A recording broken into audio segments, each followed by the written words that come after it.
صفحہ نمبر 151 آیت نمبر 138 سورة الأعراف۔ اعوذ باللہ من الشیطان الرجیم، بسم اللہ الرحمن الرحیم۔ وجاوزنا ببنی اسرائیل البحر فاتوا على قوم يعكفون على أصنام لهم قالوا يا موسى اجعل لنا إلها كما لهم آلهة قال إنكم قوم تجهلون۔ اللہ تبارک و تعالی فرماتے ہیں وجاوزنا ببنی اسرائیل البحر فاتوا على قوم يعكفون على أصنام لهم۔ ہم نے بنی اسرائیل کو سمندر سے پار کروایا تو ایسی قوم پہ ان کا گزر ہوا جو بتوں کی عبادت کرنے والے تھے۔ قالوا یا موسیٰ اجعل لنا الہا کما لہم آلہہ۔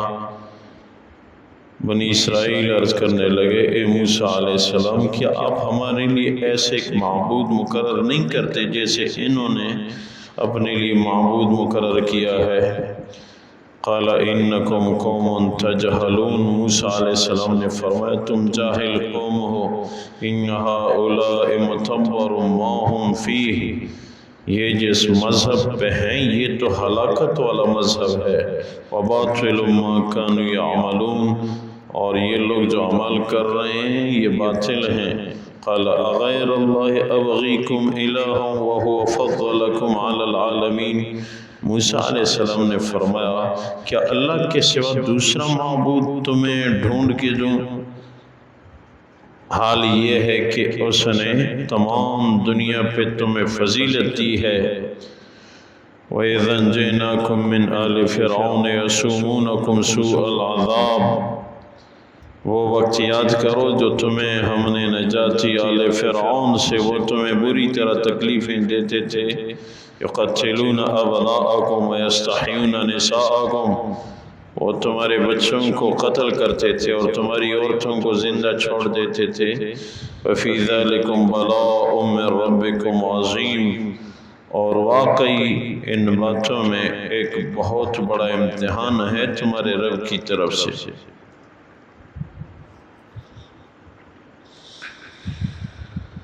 اللہ تبارک و تعالی ان آیات مبارکہ میں بنی اسرائیل کا ذکر فرما رہے ہیں۔ بنی اسرائیل نے جب بحر سمندر کو پار کیا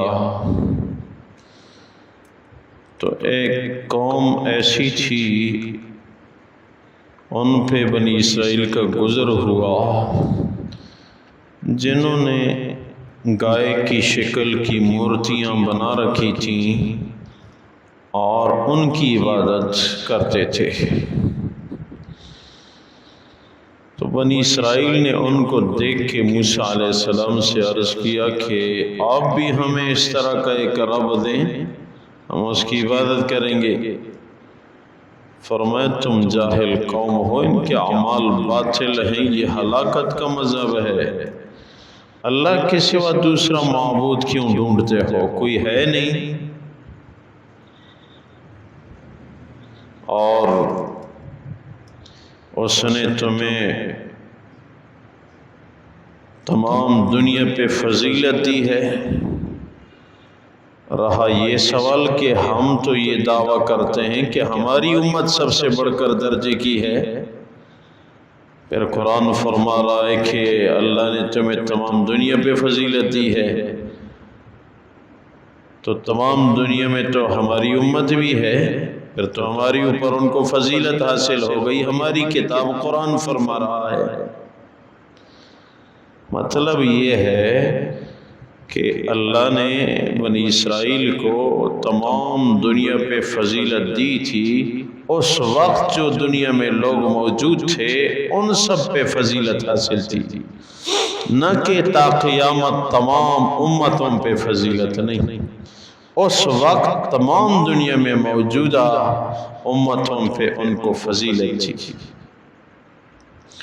اور اس امت کو تو آدم علیہ السلام سے لے کے تا قیامت تمام امتوں پہ فضیلت حاصل ہے۔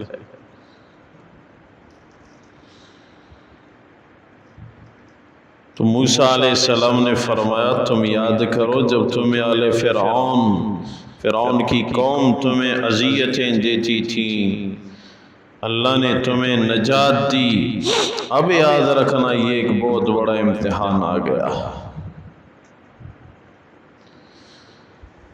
صحابہ کرام سے روایت ہے کہ غزوہ حنین جب ہم جا رہے تھے، طائف کے علاقے میں جو جنگ ہوئی تھی غزوہ حنین، مکہ مکرمہ فتح کر کے پھر غزوہ حنین صحابہ کرام تشریف لے گئے تھے۔ قبیلہ حوازن یہ لوگ نشانے کے بڑے پختہ تھے، اور ان کو خیال ہوا کہ اب تو مکہ مکرمہ بھی فتح ہوا اور مدینہ منورہ میں بھی اسلام ہی اسلام، تو حنین والوں پہ تو ہم آسانی سے غالب آ سکتے ہیں۔ بعض حدیث میں ہے کہ اللہ کی طرف توجہ کم ہو گئی، تعداد پہ بظاہر اعتماد ہوا، تو حوازن والوں سے جب مقابلہ ہوا وہ نشانے کے بڑے پختہ تھے، تو سخت مشکلات کا سامنا کرنا پڑا۔ یہاں تک حدیث میں ہے کہ حضور اقدس صلی اللہ علیہ وسلم کے ارد گرد 5 یا 7 صحابہ کرام رہ گئے تھے، باقی دفاعی پوزیشن حاصل کر کے دوبارہ حملہ آور ہونے کے کوشاں تھے۔ مگر ایک صحابی فرماتے ہیں کہ میں نے جنگ حنین میں اللہ کے رسول کو دیکھا کہ سب سے زیادہ بہادر محمد صلی اللہ علیہ وسلم ہے۔ میدان میں گھوڑے سے اترے اور تلوار چلانا شروع کر دی، اور مسلسل فرما رہے تھے انا ابن المطلب انا النبی لا کذب، انا ابن المطلب انا النبی لا کذب، میں عبد المطلب کی اولاد میں سے ہوں، میں میدان سے بھاگنے والا نہیں ہوں، میں نبی ہوں، میں جھوٹا نہیں ہوں کہ میدان چھوڑ کے بھاگ جاؤں۔ اور مسلسل تنے طرح لڑ رہے تھے، کفار ارد گرد ہر طرف سے، اور درمیان میں اللہ کے رسول چند صحابہ کرام ساتھ، اگر مسلسل لڑ رہے تھے اور یہی جملہ ارشاد فرما رہے تھے۔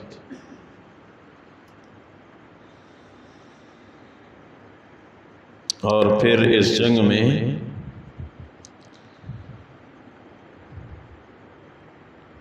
بہت بڑی غنیمت ہاتھ میں آئی تھی۔ ایک روایت میں ہے کہ 44,000 بیڑ بکریاں مال غنیمت میں آئی تھی۔ مشکات شریف کی حدیث میں ہے کہ ایک آدمی آیا، جب جنگ ختم ہوئی تو اب بہت سارا مال غنیمت کے طور پہ ہاتھ آیا، تو اس علاقے کے دیہاتی لوگ، کوئی غریب آ جاتا، مجھے ایک بکری دو، مجھے ایک بکری دو، اللہ کے رسول دے دیتے۔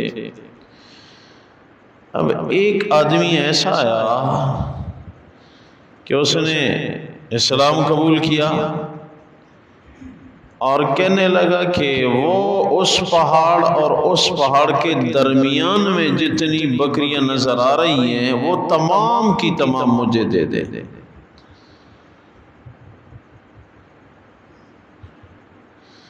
مگر ہمارے حدیث کے اساتذہ فرمایا کرتے تھے سوال تو اس کا بہت بڑا ہے، کیونکہ اس پہاڑ اور اس پہاڑ کے درمیان کیا معلوم، یہ تو 44,000 بھیڑ بکریاں تھیں، کیا معلوم اس میں 5,000 تھیں، 12,000 تھیں، 20,000 تھیں، کیونکہ اس طرف ریوڑ ہی ریوڑ یہ مال غنیمت کی مویشیاں تھیں۔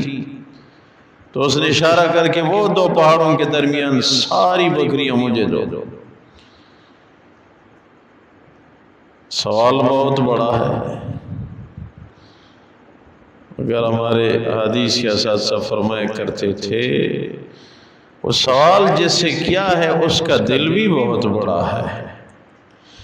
اس نے فرمایا جاؤ وہ سب آپ کی ہو گئی۔ اس نے جا کے وہ تمام بکریوں کو یک طرف کر دیا اور جا کے اپنی بستی میں داخل ہوا اور چیخ رہا تھا، چلا رہا تھا، اے لوگو جا کے محمد کا دین قبول کر لو، محمد کو مال نہیں چاہیے، وہ تمہاری آخرت کی فکر میں ہے، محمد کو اگر مال کی ضرورت ہوتی تو مجھے اتنی بکریاں نہ دیتے، اس کا مقصد مال و دولت نہیں ہے، اس کا مقصد تمہاری آخرت ہے۔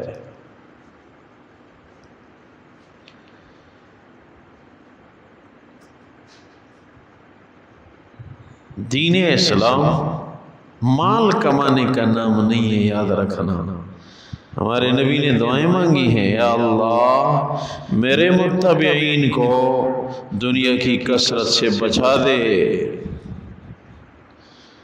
حدیث قدسی میں ہے، اللہ فرماتے ہیں میں اپنے قریبی بندوں کو دنیا مال و دولت سے ایسے بچاتا ہوں جیسے ماں اپنے بچے کو آگ سے بچاتی ہے، کیونکہ یہ مال تو بہت بڑا امتحان ہے۔ دنیا کی سب سے بڑی کرنسی اس زمانے کی بھی دینار تھی، اور آج کی بھی دنیا کی سب سے بڑی کرنسی کویت کی دینار ہے۔ دینار کا معنی یہی ہے دین و نار، ٹھیک استعمال کیا دین، ٹھیک استعمال نہیں کیا فوراً نار ہے، آگ ہے۔ دینار دین و نار، اس میں دین بھی ہے، ٹھیک استعمال کرو گے، نہیں کیا ٹھیک استعمال نار، یہ آگ ہے۔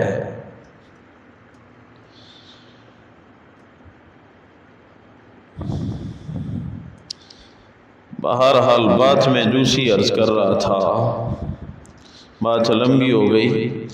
صحابہ فرماتے ہیں ہم غزوہ حنین کی طرف جا رہے تھے کہ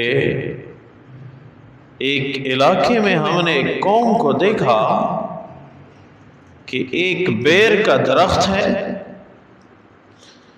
اپنا اسلحہ وہ قوم اس درخت پہ لٹکا چکی ہے، اور اس درخت کے گرد وہ قوم طواف کر رہی ہے۔ تو ہم نے دیکھا تو ہم نے اللہ کے رسول سے عرض کیا، رسول اللہ صلی اللہ علیہ وسلم ہمیں بھی کوئی درخت بتا دیجئے جیسے یہ لوگ اس کا طواف کرتے ہیں، تاکہ ہم بھی اس کا طواف کریں۔ اللہ کے رسول نے فرمایا تم تو موسیٰ علیہ السلام کی قوم کی باتیں کرتے ہو، انہوں نے بھی جب سمندر کو پار کیا تو ایک قوم کو دیکھا کہ وہ گائے کی مورتی ہے، اس کی عبادت کر رہی ہے، تو انہوں نے موسیٰ علیہ السلام سے عرض کیا کہ ہمیں بھی ایسا معبود بتا دیجئے۔ اس نے سمجھایا تم جاہل قوم ہو، یہ باطل عبادت ہے، تم بھی بنی اسرائیل کی طرح مطالبات پیش کر رہے ہو،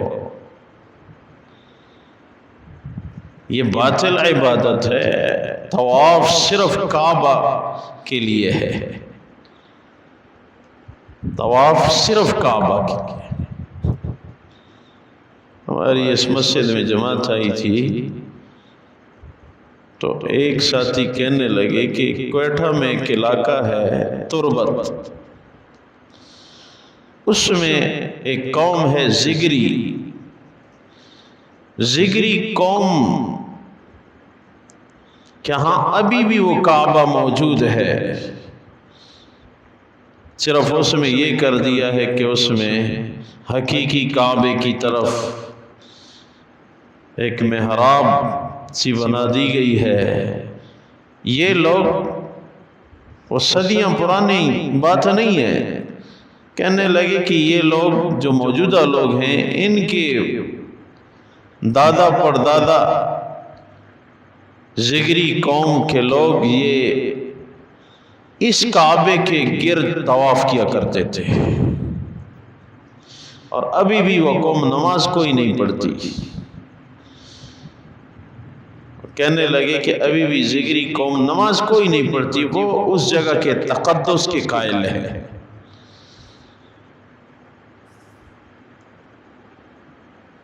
ہم یہ سمجھتے ہیں کہ دنیا میں آج جہالت نہیں ہے، دنیا کی آج جتنی جہالت ہے وہ کبھی تاریخ میں نہیں رہی۔ سورج کی عبادت ہندوستان میں ہو رہی ہے، دور تو نہیں ہے۔ گائے کی عبادت انڈیا میں ہو رہی ہے۔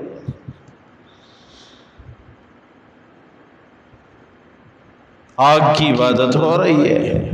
روس کے دہریے اللہ کی ذات کے منکر ہیں، مشرکین پھر بھی اللہ کی ذات کو تو مانتے تھے، یہ تو اللہ کی ذات کے بھی منکر ہیں کہ یہ نظام خود بخود چل رہا ہے۔ بس اپنے دین پہ استقامت اور ہر انسان کے لیے خیر خواہی۔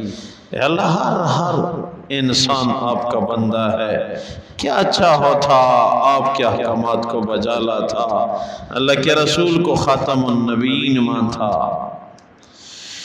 قرآن میں اللہ تبارک و تعالی فرماتے ہیں وَجَاوَزْنَا بِبَنِي إِسْرَائِيلَ الْبَحْرَ فَأَتَوْا عَلَىٰ قَوْمٍ يَعْكُفُونَ عَلَىٰ أَصْنَامٍ لَهُمْ۔ ہم نے بنی اسرائیل کو سمندر سے پار کرایا، ایسی قوم پہ ان کا گزر ہوا جو بتوں کی عبادت کرنے والے تھے۔ قالوا یا موسیٰ اجعل لنا الہا کما لہم آلہہ، انہوں نے عرض کیا اے موسیٰ ہمیں بھی ایسا معبود بتا دیجئے جیسے یہ لوگ عبادت کر رہے ہیں۔ قال انکم قوم تجہلون، فرمائے تم جاہل قوم ہو۔ ان ہؤلاء متبر ما هم فیہ وباطل ما كانوا يعملون، یہ جس مذہب پہ ہیں یہ ہلاکت والا مذہب ہے اور ان کے اعمال باطل ہیں۔ قال اغیر اللہ ابغیکم الہ وهو فضلکم علی العالمین، فرمایا کیا میں تمہیں اللہ کے سوا دوسرا معبود ڈھونڈ کے دوں، حالانکہ اس نے تمہیں تمام دنیا پہ فضیلت دی ہے۔ وَإِذَا أَنْجَيْنَاكُمْ مِنْ آلِ فِرْعَوْنَ يَسُومُونَكُمْ سُوءَ الْعَذَابِ، یاد کرو جب ہم نے تمہیں نجات دی فرعون کی قوم سے جو تمہیں سخت تکلیفیں دیتی تھیں۔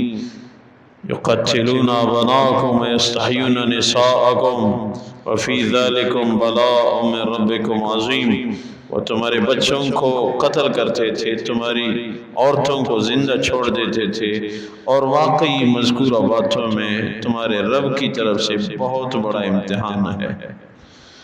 یا اللہ اپنی بارگاہ میں قبول فرما، خلوص للہیت نصیب فرما، اعمال صالحہ کی توفیق عنایت فرما، بیماروں کو شفا یاب فرما، ہدایت کی ہواؤں کو عام و تام فرما۔ اے اللہ برکتوں کا نزول فرما، وطن عزیز پاکستان کی حفاظت فرما۔ اے اللہ افغانستان میں طالبان حکومت کی حفاظت فرما۔ اے اللہ حرمین شریفین کے دروازے امت کے لیے کھول دے، مسلمانوں کے گھر فرد گلی گلی کی حفاظت فرما، آخری خاتمہ بالخیر ہم سب کو نصیب فرما۔ ربنا اغفر لي ولوالدي وللمؤمنين يوم يقوم الحساب برحم الحساب برحم الحساب برحم الحساب برحم الحساب برحم الحساب برحم الحساب برحم الحساب برحم الحساب برحم الحساب برحم الحساب برحم